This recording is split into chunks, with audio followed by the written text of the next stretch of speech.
Picture a nation, its roots steeped in the ancient beginnings of humanity, yet its independence barely a decade old. This is South Sudan, the youngest country in the world, a nation that declared its sovereignty only in 2011.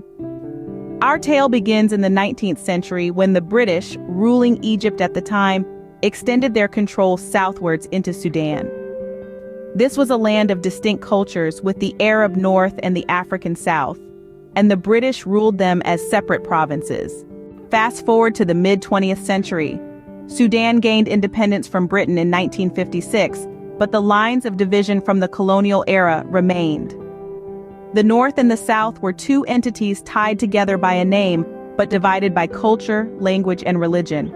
Conflict was inevitable. Two civil wars ensued, the first from 1955 to 1972, and the second from 1983 to 2005. These wars were devastating, resulting in the loss of millions of lives and creating numerous refugees. In the year 2005, the Comprehensive Peace Agreement marked the end of the Second Civil War. It also provided a ray of hope for the South.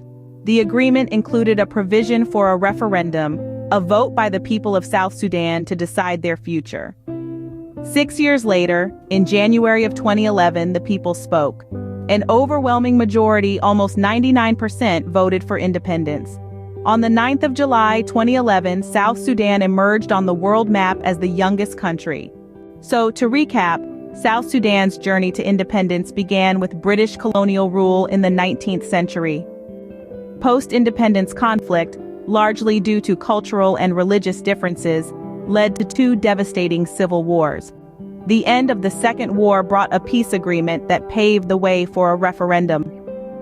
The people of South Sudan chose independence, and in 2011 the world's youngest country was born. South Sudan's story is a testament to the resilience of its people.